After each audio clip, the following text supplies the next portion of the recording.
Hare Krishna. Namo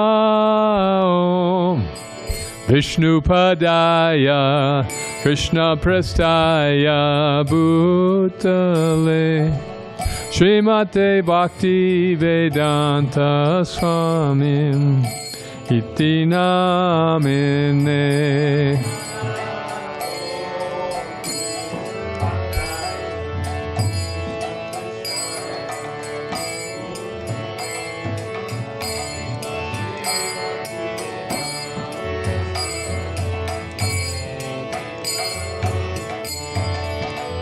Namaste Saraswati Deve Gauravani Pracharine Nirvasesham Shunyavadi Paschatya Desatarine.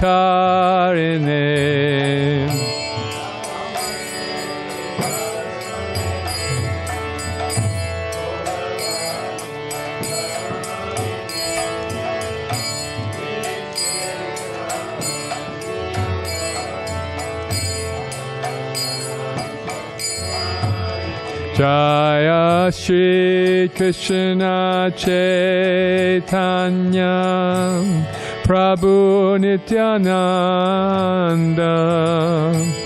Shri Advaita Gadadhar Shivasadi Gaur Bhakta Vrinda.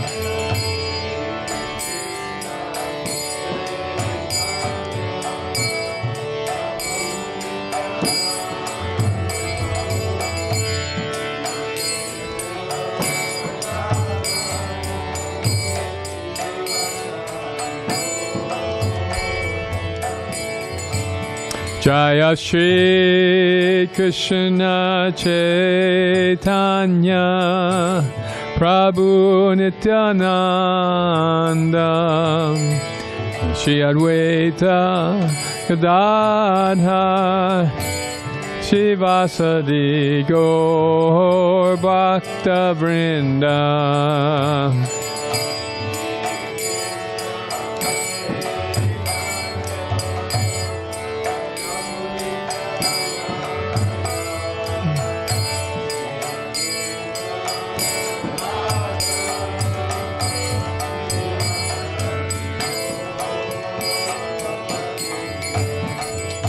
Hare Krishna, Hare Krishna, Krishna Krishna, Hare Hare, Hare Rama, Hare Rama, Rama Rama, Hare Hare.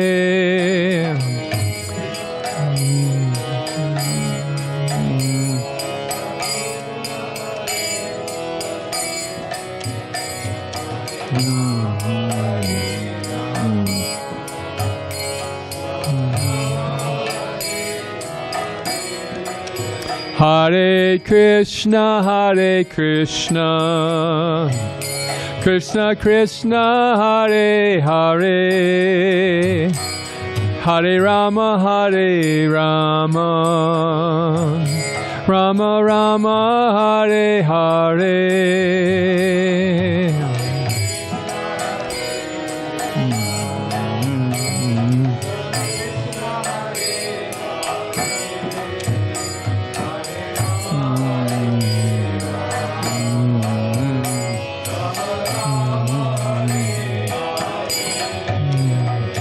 Hare Krishna, Hare Krishna, Krishna Krishna, Hare Hare, Hare Rama, Hare Rama, Rama Rama, Hare Hare.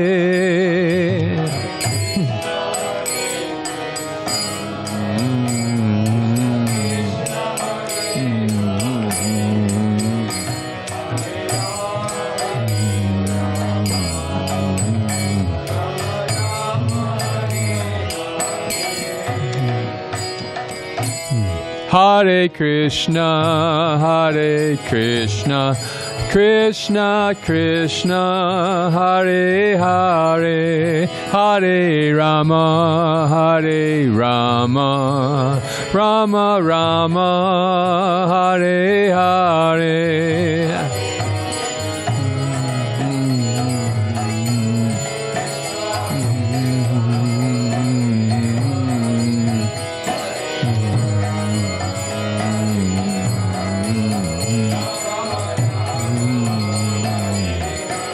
Hare Krishna, Hare Krishna, Krishna Krishna, Hare Hare, Hare Rama, Hare Rama, Rama Rama, Hare Hare.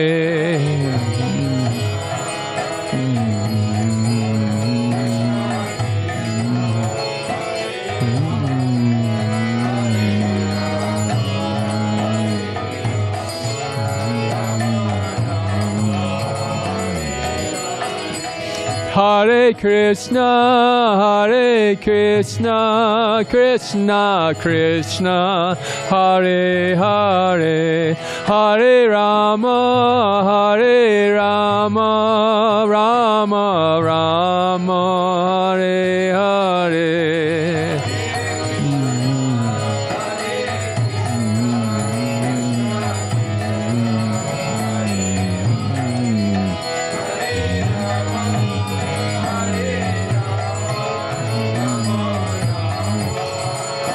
Hare Krishna, Hare Krishna, Krishna Krishna, Hare Hare, Hare Rama, Hare Rama, Rama Rama, Hare Hare.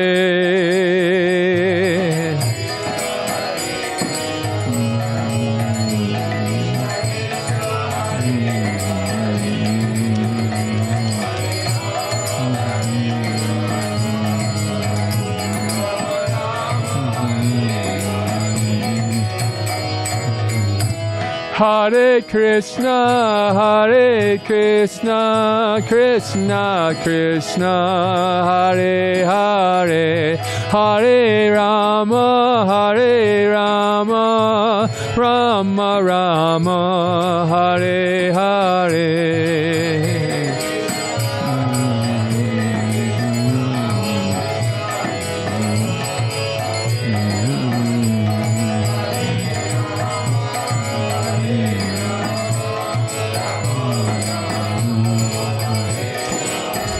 Hare Krishna, Hare Krishna, Krishna Krishna, Hare Hare, Hare Rama, Hare Rama, Rama Rama, Hare Hare.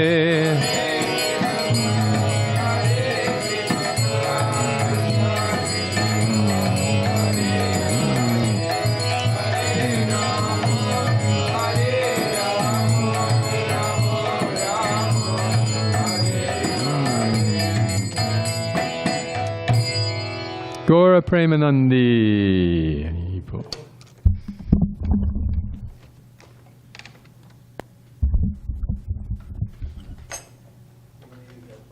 Hey, that's fine. Yeah, that'd be fine. Thank you. Om Jnana Timirandasya Jnananjana Sulakaya Chaksurunmilitam Jena Tasmai Shri Gurave Namaha. Shri Chaitanya Manobhishtam Stapitam Jena Bhutale Swayam Rupa Kadamhayam Dadati Swapadantikam Vandeham Shri Guru. Everyone. Shri Guru Padakamalam Shri Gurun Vaishnavangscha Shri Rupam Sagrajatam Sahagana Raghunathan Vitam Tam Sajivam Sadvaitam Sabadhutam Parijana Sahitam Krishna Chaitanya Devam Shri Radha Krishna Padan Sahagana Lalita Shri Vishakan Vitamscha. This is on page 1 if you'd like to join us. Page 1. Page 1. Yeah.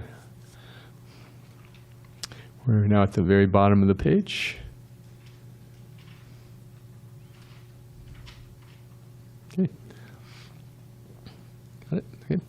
Hey Krishna Karuna Sindho Dinabandho Jagatpate Gopesha Gopika Kanta Radha Kanta Namostute Tapta Kanchana Gorange Radhe Vrindavaneshwari Vrishabhanu Sute Devi Pranamami Hari Priye Panchakalpa tarubhyascha kripa sindubhya eva cha patitanam pavanebhyo vaishnavebhyo namo namaha.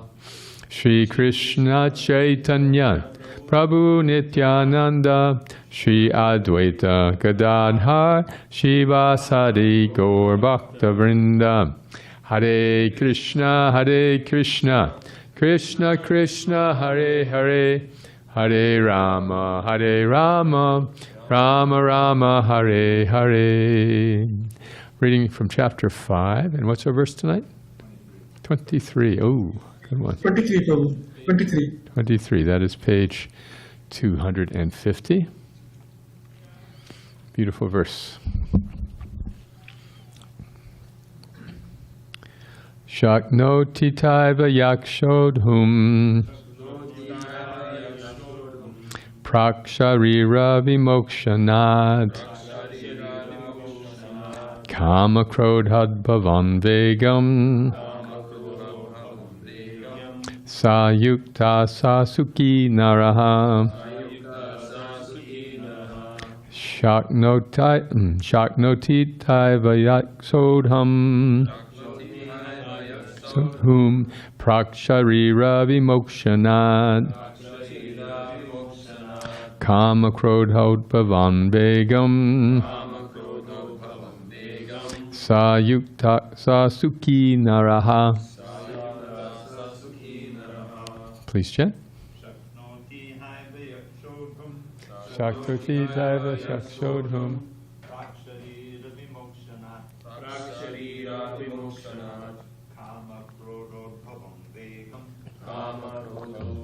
Vegam Sayukta Sasuki Naraha. Shaknoti taiva yakshodhum praksharira vimokshanat krodhodbhavam vegam sayukta sasuki naraha. Shaknoti daiva yakshodhum praksharira vimokshanat kama krodho bhavam vegam sayukta sasuki naraha. Anyone else like to try? Shaknoti daiva yakshodhum praksharira vimokshanat kama krodhodbhavam vegam sayukta sasuki naraha. Nice, huh? Would you like to try? Okay. Okay. Let's read the synonyms in unison, please. Shaknoti is able. Iha eva, in the present body. Yaha, one who. Showed whom, to tolerate. Prak, before. Sharira, the body. Vimokshanat, bring him up. Kama, desire. Krodha, and anger. Udbhavam, generated from. Vegam, urges. Sa, he. Yuktaha, in trance. Sa, he. Sukhi, happy. Nara, human being. And translation together, please. Before giving up this present body, if one is able to tolerate the urges of the material senses and check the forces of desire and anger, is well situated and is happy in this world. Purport by Srila Prabhupada. If one wants to make steady progress on the path of self-realization, he must try to control the forces of the material senses. There are forces of talk, forces of anger, forces of mind, forces of the stomach, forces of the genitals, and forces of the tongue. One who is able to control the forces of all these different senses in the mind is called gosvāmī or svāmī. Such gosvāmīs live strictly controlled lives and forgo altogether the forces of the senses. Material desires, when unsatiated, generate anger, and thus the mind, eyes, and chest become agitated. Therefore, one must practice to control them before one gives up this material body. One who can do this is understood to be self-realized and thus is happy in the state of self-realization. It is the duty of the transcendentalists to try to strenuously control desire and anger. Before giving up this present body, if one is able to tolerate the urgence of the material senses and check the force of desire and anger, he is well situated and is happy in this world. This is an example of just a very innocuous, low profile, but so profound verse from Bhagavad Gita. Because everybody is looking to be a narasukhi, a happy person. So as Devamrita Maharaj has written, they're looking for happiness in all the wrong places. So first of all, what does it mean to be happy? There's a nice definition of happiness, the progressive realization of a worthwhile goal. Happiness for a human being is progressive realization of a worthwhile goal. So this is the problem with material life, that no matter what you do, it is ultimately not a worthwhile goal if you have to, again, take birth in this world. So Sukhi, a Narasukhi, is somebody, even if they're very obscure, even if what they're doing is not world famous, but they're very progressive in their Krishna consciousness and their spiritual growth. And then the whole life takes on meaning. It's easier, the older you get, it's easier to see how this works, isn't it? Because you see in youth you have the invincibility of the body. I mean, you just can't even imagine not being, and I remember this well from my youth, that you just totally take it for granted. That everything's always going to work, you're always going to feel energetic, you're always going to be, everything's going to be just like it is now. And then it's not. And then all of a sudden, various parts of the body, various functions that you have been quite used to working all these years stop working. And they start giving you trouble, and they start interfering with your routine. Right? I was speaking with the sannyasi godbrother. He was saying how, and when he's traveling from place to place, by this time he says he has one whole bag just for the medications he has to take. Entirely separate bag. So, nonetheless, if we are advancing in our spiritual life, even as we go through the physical deterioration, we feel, oh yes, I am on a worthwhile path. Like generally people think, okay, I'm exercising, I'm dieting, I'm eating healthy, I'm progressive in getting my body together. But this is so short-sighted, because what's the ultimate fate of that body? Yudhishthira Maharaj was asked a number of questions by the yaksha. One of them is, what is the news? What is the news? That was one of the questions. What is the news? And he said the news is that everyone is in the frying pan of the material world, and the heat is being turned up. So a progressive realization of a worthwhile goal can't be on the bodily platform, because it ultimately ends in one's complete loss of that and failure in that worthwhile goal. It has turned out to be a waste of time. So on the other hand, even as the body is deteriorating, if one is progressively going forward in spiritual life, then one is happy. Even if this body, even when this body fails me, I'm going to look back at my life and think, okay, I did my best to use it in Krishna's service. And now I am finally finished with this inconvenient body. And I have a bright future ahead of me. So even if there was no Krishna, one of my godbrothers used to think, thank God for Krishna. But even if there were no Krishna, it's still a better way to live. That instead of indulging the senses and wearing them out, one just rises above them. And that helps one feel like I'm not taking more than my share in this world, especially these days with all the climate crisis. If the senses are controlled, then you need much less than the average person. And there's value just in that. There's satisfaction in that. You know that I'm not wasting resources just for the useless satisfaction of my senses. This is the beauty of brahmachari life. You can learn to live so simply. You need 6 feet of floor space, a couple of dhotis, gamsha, and you can go just about anywhere. Trivita Prabhu and I went to India in 1975. That was your first trip also, right? Yeah, this was a big thing. The first festival in Mayapur and Vrindavan, first full-scale one. And the devotees chartered an Air India plane, right? And it went from Los Angeles to New York, then from New York to London, and London to Hamburg, I believe, or somewhere in Germany, and then on to India. So many stops. And at every stop, the devotees rolled up big vats of prasadam from the local temple. We were just stuffed. They always had samosas stuffed in their pockets. And on the trip, I remember Borijan Prabhu getting up and dancing in the aisle, big kirtan going on. Pilot got on the plane, on the intercom, "This plane is going to crash if you continue this." And then we got to India after 36 hours of traveling. And Urjaswat Prabhu, a very nice brahmachari, was with us. So we landed in in Calcutta, and it was the first time there had ever been a 37 jetliner landing in Calcutta. So it was a big event. It was 6 in the morning, and there were hundreds of people out on the tarmac to see the jet.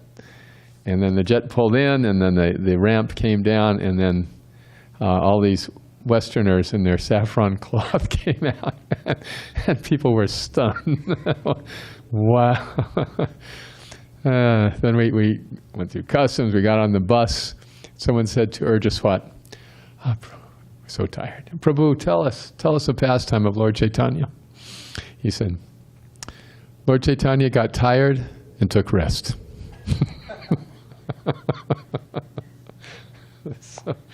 So it was very austere. And then when we got there, basically we were living in unfinished concrete rooms and bathing and using a latrine that had just been dug into the earth where the samadhi is presently. And everyone got quite ill, and there was nothing to eat except a fiery sabji and dal on rice. And it was very austere, and we were all ecstatic. Going to Prabhupada's classes, seeing the Holy Dham. And we learned that even if materially things aren't great, you can be very happy. You can be happier than you've ever been if you're progressing in your spiritual life.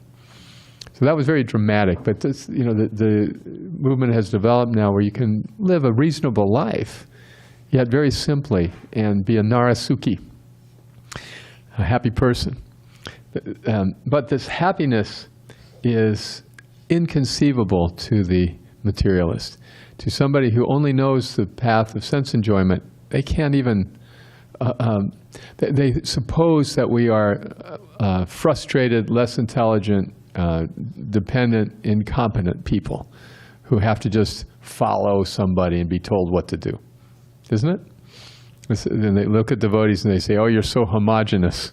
You all wear the same clothes, you all sing the same songs, you all eat the same food, you guys have no imagination, can't fend for yourselves." But you get to know devotees and you see quite diverse personalities, very individual, highly individual actually, highly individual, because the spiritual pursuit brings one closer to one's eternal relationship with the Supreme Personality of Godhead. And the Supreme Personality of Godhead is so amazing that even though there are countless living entities, He has a unique relationship with everyone. Every single, is a very godlike thing to do, isn't it? I mean, if you were God, would you consider something like this? I'm going to create countless expansions, all who have a particular way of bringing me happiness, bringing me pleasure. And so self-realization just means coming closer to discovering what that particular service for the Lord is, and that service puts us in the greatest ecstasy we can experience.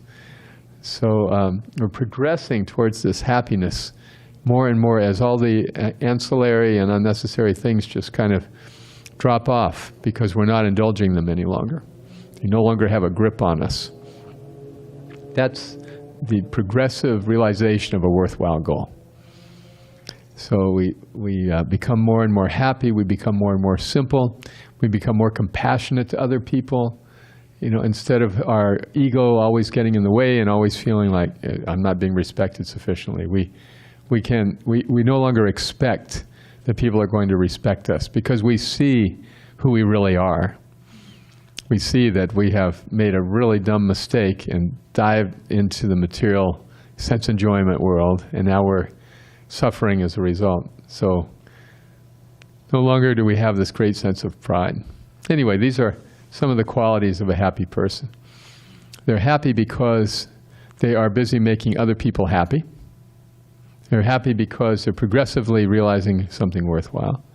And they're happy because they know that they are not, that they're living very efficiently, just taking the bare minimum and not overburdening the earth. There's a beautiful Hindu tradition that some of the elderly people will follow, that before getting out of bed in the morning, they say a prayer to Mother Earth. Please forgive me for stepping on you all day. Right? Such a nice meditation. So, please touch the floor. And touch the floor. So sorry to be burdening you all day. Yes, isn't that? Yes. This is a happy person, a narasukhi. So before giving up this present body, if one can be finished with the addiction to lust and desire, and conquer the senses and conquer the mind, then one can be happy in this world. This is Krishna's very simple but profound statement. So any discussion on this? Prabhuji. Yeah, I always like to, a very dynamic conversation that's going on here between Krishna and Arjuna. And every syllable counts, you know. And so when you look in the previous verse, you see just the contrast, how not to be happy. Yehi samspajita boga dukkha yona evate. This is one of my favorite verses in the Bhagavad Gita. Is that very happiness that you experience from the senses is the source of your misery. And Prabhupada says elsewhere in the book that the greatest enemy of the sense enjoyer is the happiness he feels from sense gratification. That's his greatest enemy. Because that convinces you that, yeah, there's something here. I mean, keep trying to do it, you know. Instead of, the 23, where you're actually able to tolerate the pushings of the senses and come to the state of being able to experience the inner happiness of Krishna consciousness. Beautiful. Yehi samsparsha jaboga dukkha yonaya. Every day. As a beginning and an end. And I always love it because in that purport it says the yogis, they enjoy endless happiness, ananta, that happiness that doesn't have an end, by satyanam, which is real bliss. And therefore, I quoted this verse on the Balaram Purnima, I gave the talk. Therefore, one of the names of the Absolute Truth is Rama. Rama, always enjoy.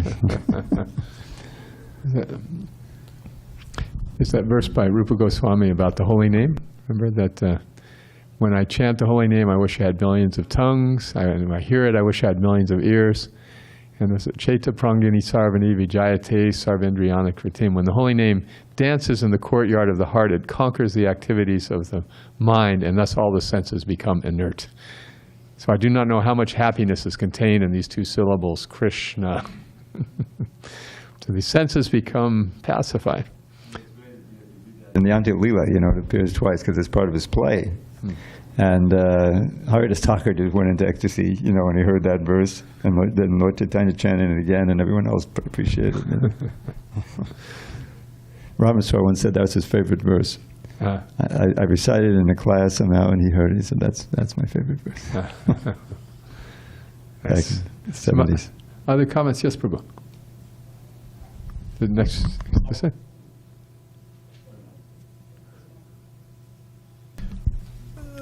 Thank you so much. I've probably asked Dravida this at least 3 or 4 times, and I kind of am stuck on this because he is of the same mindset of what we're talking about. No, he answers it profoundly every time, but I still struggle with the answer. So I guess my question is, it's not that as Krishna conscious people we feel that there is no pleasure in temporary enjoyment, but we feel that once we get the higher taste for the eternal enjoyment, then we no longer care for that less enjoyable experience. Mm-hmm. But there is a notion that there are pleasures to be taken in temporary pleasures. Mm-hmm. Or no, there aren't. No, there are, but There they come at a price. That's the point. And the Okay. Dvanta Kontia, they start and stop. Okay. And therefore, an intelligent person doesn't participate in them, knowing that they're going to. Like for example, if you just listen to the radio, right? What do you hear? There's 2 kinds of songs, basically. No, I'm talking about music radio. Yeah, you hear, "I have my loved one," or "I lost my loved one." Isn't that pretty much more or less? That's the. I'd say that's about the plot line. 85%, not all of it, but yeah, I agree with that. Yeah. So my point is that there is pleasure, but it's temporary. So I've had this same. He was talking at one time about, I believe it was Dravida, pretty sure. It said, people love their animals, but they die. Mm-hmm. Okay, well, I love my animal. You think I don't know my animal's going to die? I think most people buy an animal and they know it's going to die, but I can speak for myself. It doesn't affect the pleasure I have with my dog knowing he's going to die. Now, when he dies, of course, You'll there will be suffer. sadness, of course. Yeah. But today, no, I don't play with my dog going, I'm going to be miserable when he dies. Doesn't cross my mind. Uh-huh. Uh-huh. So that's why we have this class. What do you think of that animal, that pet, that, when you die? You become God. Here's the thing. I don't think I'm going to think of the animal when I die, frankly. No, I understand, and no, I don't mean to fault that. There's certainly worse vices to have than having a pet. Okay. I hope so. Yes. I have Yes. many of those, too. The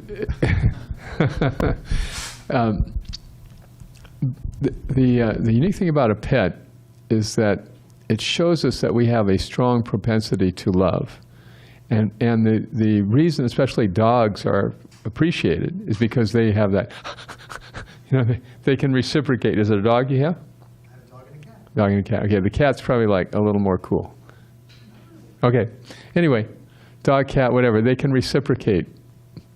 And therefore people invest their loving ability in the dog or cat because the dog or cat is giving it back. Yes? I mean, I do love them because, of course, they're living things. They're animals. I love animals. But I'm also loving, it feels good for me to give them happiness, right? Yes. That's So love. not just love. Oh, okay. That's love. You enjoy giving them Give them happiness. the pleasure. And they reciprocate by showing you affection, by being glad to see you. All of that. Yeah. Just being themselves. Yeah. Not even to me. Just watching them is entertaining and watching their behavior and things like this. So this shows us that we all want a loving relationship. Right? With a non-speaking entity. So I Not like necess- that. Not necessarily. Well, I enjoy given that what the also. speaking ones do sometimes, yeah. Yes, I'm being honest. So, speaking or non-speaking, the point is that those relationships are enjoyable when they're running the course. Yes, you're absolutely right. There is happiness in that. There is pleasure in that. But then that pleasure comes to an end. And so we have invested our energy, our time, our love in a temporary relationship. And when it's gone, where do we stand? Then we have to look for another one, right? Yeah. So the difference between a relationship of that type, whether it's a pet or a spouse or whatever, is that in a relationship with our Creator, we never have to experience it coming to an end. Okay. Okay, but your point is there.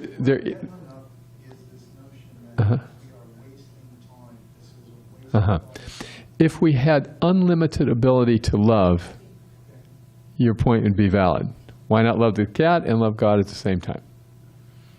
But because we don't have that ability, we don't have that limitless power of love, we have to prioritize where we're going to put our love. What's that? Or time, exactly, exactly. And so if we're wrapped up in one of the ephemeral relationships, when we happen to give up this body, well then we have wasted our time in not deepening and developing our relationship. It's not that they're not enjoyable. It's not that they don't bring us pleasure. It's just that we have to get to a point in our spiritual journey where we understand that we can't do it all. We have to make these choices. Yes. Be more intelligent. So it's very obvious. That's yes, you understand, and that's why we have the class, and that's why it's wonderful that you're here. And because there is pleasure in these relationships, we have to hear again and again and be reminded again and again. Na teshu ramhate buddha. An intelligent person doesn't delight in the temporary relationships. Yeah. Okay. Yeah. We all struggle with it. Yeah, we all struggle with it. And that's the beauty of this verse. If by the time we give up this body, we've gotten over it, it's not going to happen overnight, but it's a worthwhile goal, and progressively realizing it, it makes us happy in a deeper level. A deeper level because we know this has meaning, this has substance, this will embellish my life as I age instead of draining it. Okay. Dimitri Prabhu. So one of the lessons that we can learn from the 5th chapter is that we should be free from anger, and the way to be free from anger is to engage your anger in a preaching mission or in service. And maybe you could talk about a little more how you can engage your anger in preaching, and maybe give a few examples from your own experience. If you... Engaging our anger in Krishna's service is a tough one, because it usually engages us in its service. We become angry, and then we want to do something that will be self-defeating. Engaging anger in Krishna's service requires us generally to be in a position of leadership, and then we show the anger without being overwhelmed by it, that as a way to help people discipline themselves.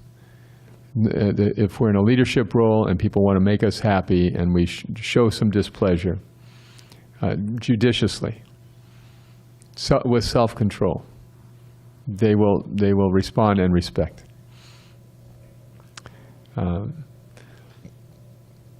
Some examples: when Nitai wasn't shaving daily.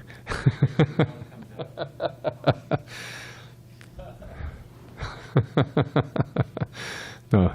The thing is, personally, honestly, I don't get angry very often. Would you say that's true?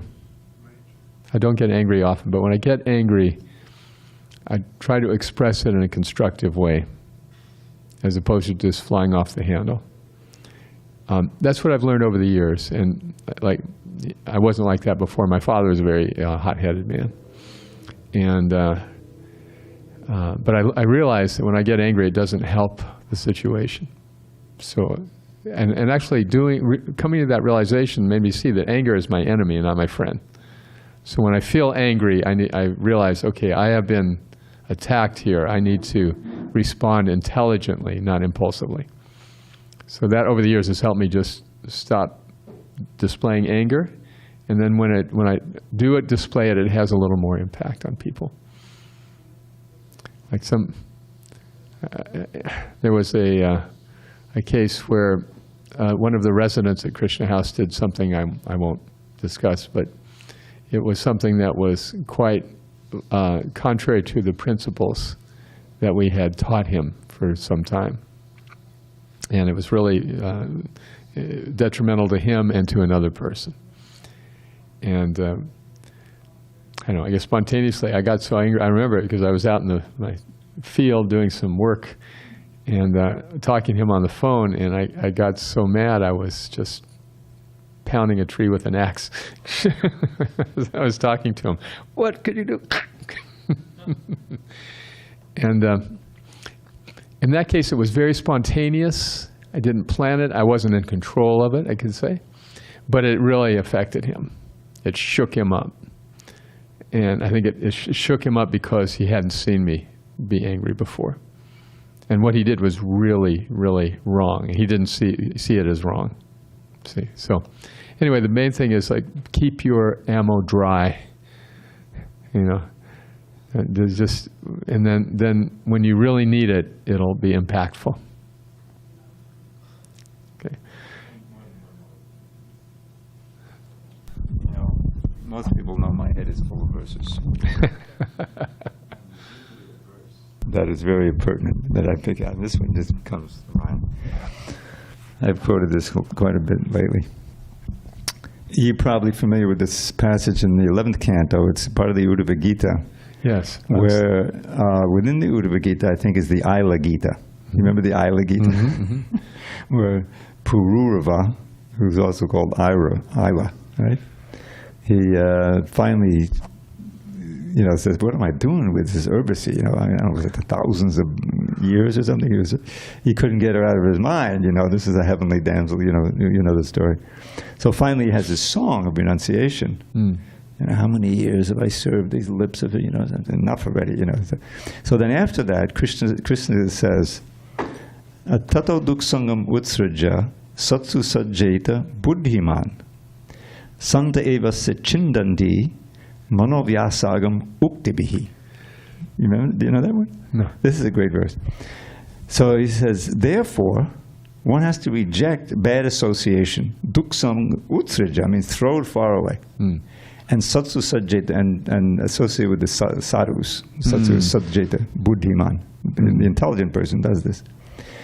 Why? Because it says, santa eva sechindanti, the saints, the devotees you hang out with their words, manovyasagam uktibe. They can cut off your attachment with these powerful words. And this manovyasangam is very important. It means very strong desires in the mind. Vi asangam means very powerful. Uktibi. And this is what Krishna is doing with Arjuna here. He's speaking very strongly. I mean, he sings Bhaja Boga is very strong, And Arjuna will eventually, surrender. And say, you're right. Even though I love Bhishma Devi, I love, my Dronacharya and all these relatives, and I can't imagine living, this is the most amazing line in the Gita for me. I can't imagine living if the sons of Dhritarashtra are dead, when they tried to kill them so many times, which is an amazing show of Vaishnava humility and compassion. But he picks up that bow and he just fights full on, Kadashe Vachanang Tava. So that's one of the main, benefits of surrendering, to the Guru, because it means that you take their words as very, very, very seriously. And they can use the cutting, words to cut out the infection. Thank you. Wow, that's a beautiful verse. Nata, you have any thoughts, any realizations like to share?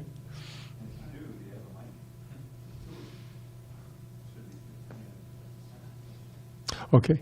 This Prabhu has a question, or do you want to? Okay. What's your good name, Prabhu? Saul. Saul? Saul. Yeah. Yeah. How do you spell that? S-A-U-L. Saul. Okay. Yeah, Saul. Saul. I had two questions. One relating to the next verse that we could speak maybe later on. But the first one is that when, let's say, like when somebody, like you're in higher position, seniority, and we see somebody doing something wrong, or just like we see somebody doing wrong, and then we have an urge to correct them. And we have the urge to correct them in such a way that it's like, could be just a little more aggressive, or, you know, or in a sense, we think like, oh, this is the way to do it, and I'm gonna slash through their ignorance, you know, I'm just gonna just chop them right down and just like show them. Right. But what if they're not fully surrendered yet, and they just take it really harshly? Yes. And then they're just like, because if we say that to somebody like fully, like, this is a period, like a pure devotee or something, just in general, just they would just take it like in the sense of like, oh, thank you for the instruction, and you know, they'll take it humbly. But somebody who's not ready for that, they would just take it like in an offense. Yes. And how do we approach that? Yes. The relationship is always more important than the service. The relationship, we're personalists. You know, the relationship between the devotees is always more important than the minor transgression they're doing, or the instruction we have to give them. So if we keep that in mind, then our relationship, then our instructions can have more potency. In other words, if people feel like we care about them, they will be more receptive to what we have to say. So I was talking this morning about the technique of the open-ended question. So you start by not assuming they're doing something wrong, but by inquiring. Whole Bhagavatam is about questions and answers, right? The whole Bhagavatam is about questions and answers, and Gita also. So whoever is asking the question is actually controlling the conversation. Have you ever seen that? Would you like to see an example? Can I do an example? Okay, I'll need 2 volunteers. 2 volunteers who are familiar with a deck of cards. Okay? Okay. What is your name? Michael, would you come here for a moment? Okay, so, Michael, I need you to write down any card that you want. Just write it right there. Okay. And don't tell anybody.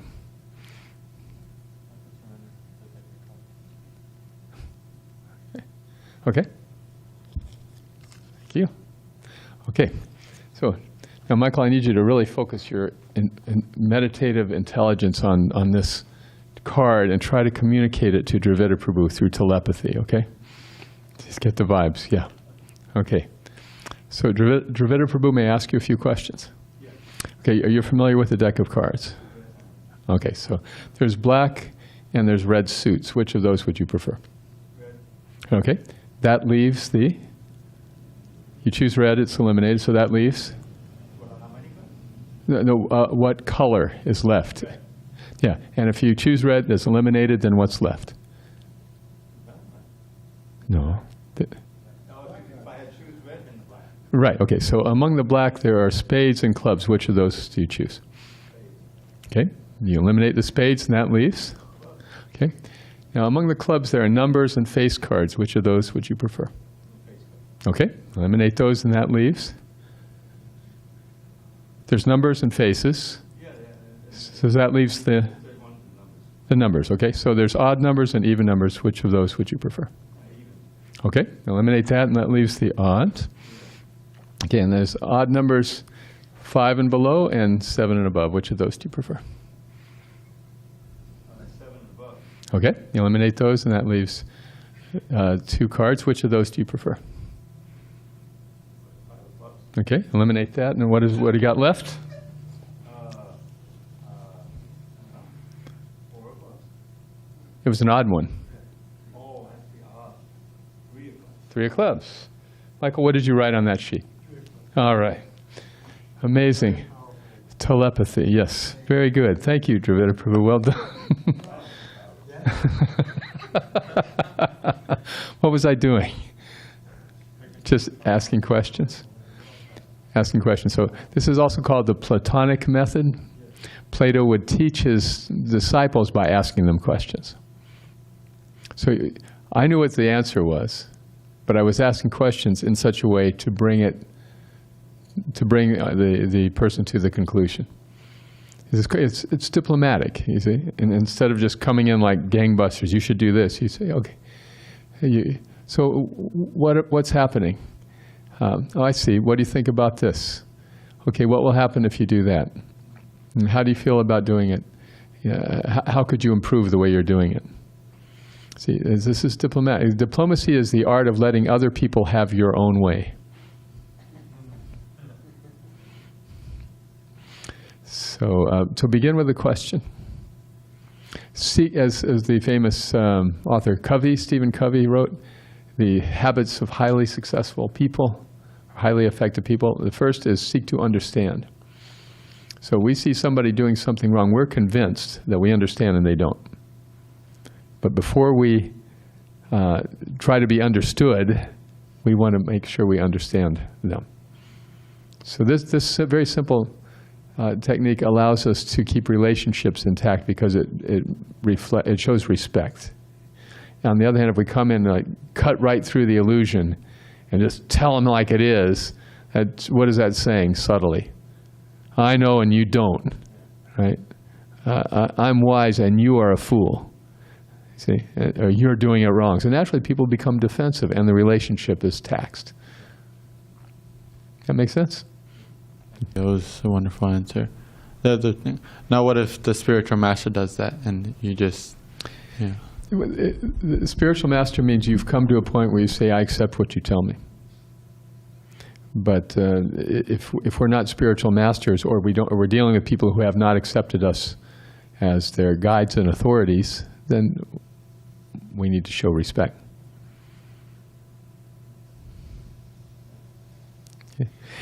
Even when a spiritual master is instructing, it's on the basis of love and respect. Because the spiritual master wants the disciple to become better in character. And the disciple is submitting to the guru on that basis. Yes, please instruct me. Sishasteham sadimam tvam prapanam. Now I'm your disciple, please instruct me. And that only came to Arjuna after a long trauma, right? So yeah, we should not become premature spiritual masters and just assume, because we know how the dishes should be done, that we're going to tell them. But at least we can ask, how would you feel about some suggestions on how to wash the dishes? Okay. All right. Do you want to take any question from you today? Yes, very glad. Yes, tapas. Hare Krishna. Tapas Prabhu, can I go ahead? Go right ahead, Prabhu. Yes, Kalakantha Prabhu, Dandavat Pranams. You know better than me that Krishna in his Bhagavad Gita, he chants to Arjuna that one of the gates leading to hell is anger. So based on this, my question is, why is it that an angry person cannot be happy? That's a very, very good question, Vijay. Yes. Thank you very much, Prabhu. You're very kind. Why is it that an angry person cannot be happy? It's because they are out of control. Happiness comes when we are the masters of our own destiny. And when we have no ability to stop the force of anger driving us, then we feel insecure, uncertain, out of control. Right? We've all experienced this. And then when we're out of control, we're going to do all sorts of things that we later have to try to make up for, as opposed to doing things that we know will make us feel proud later on. Right? So yes, when we act in anger, we may hurt people, we may break the law, we may damage a relationship we have with a loved one. Srila Prabhupada said that words are like arrows. Once you fire them, you cannot draw them back. And so we say things in anger that we don't really mean, but that affect people perhaps for a lifetime. So the point is, we're doing so many self-destructive things when we're angry. Yes, Prabhu? Just want to add to it. Is that all right, Vijay? Can't really be. Kalakantha Prabhu, as to be expected, very helpful, outstanding answer to my question. Thank you very much. Hare Krishna. Hare Krishna. Hare Krishna, Prabhu. So I feel like anger is also one of the human emotions, Oh, yes. like anxiety, like smiling, happinass, right? We cry also. And if you also see Mahadev, Lord Shiva, he's considered as Bholenath. His name is Bholenath also. He's very sweet also, but he also gets really angry depending on the situations and what he has to do. So I think if we are angry and we are doing it for destructive or for bad means, that's okay, that's bad. But sometimes anger is also needed. For example, if a child is not listening, if you are always sweet to him, he will never listen to you. Sometimes you have to be angry depending on the situation. But if it leads you to, like if you're breaking rules, if you're doing like bad things with anger, I think that shouldn't be promoted. Yes, the anger you're describing, like a parent with a child, is the parent really so angry that they won't love the child? That's one of the beautiful things I see about Indian parents with their children. They have this very incredible ability to show anger, but underneath it, the love is very conspicuous. Whereas in the West, if people get angry, like you see some mother with her kid in the supermarket who's throwing a fit, and the mother melts down and is screaming, and it seems like the child is much more of a burden than an object of affection. So to be able to use anger without becoming overwhelmed by it, that's the point. That the child knows the parents love them, and even though they are expressing anger, it is not deep or threatening to them. They want to please the parent. So, but if the parent is angry all the time, then the child just wants to figure out how to get around them, right? So it has to be an exception to the love, right? In order to be effective. Yeah, the anger which shouldn't, they say that if you are getting angry, you're hurting yourself. Yes, exactly. You're not hurting anyone else. Exactly. Also. Yeah. But if you're showing anger, Yeah. okay?